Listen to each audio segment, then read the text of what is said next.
I'm Dr. Jeffrey Jackson, and I'm an orthopedic surgeon, and I'm proud to be a part of the Utah Institute for Robotic Surgery. Robotic surgery for knee replacement is very exciting. So the robot gives us the ability to do a more precise procedure for the patient.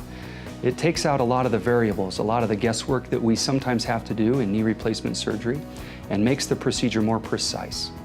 During the surgery, the robot gives us feedback to help us balance the knee. One of the most important things that we do during a knee replacement is try to get that knee to be balanced. And that means that the tension on the implant is the same both in extension when the knee is straight and in flexion when the knee is bent. So the robot will give us feedback during the surgery and give us suggestions as to where we can tighten or loosen, or where we can adjust our cuts so that the knee is balanced. I think the main thing that the patient can predict in having a robotic knee is that they're going to get a reliable outcome. It gives us the opportunity to align the knee. It does likely decrease the amount of soft tissue damage or the number of soft tissue releases that we have to do during a knee replacement.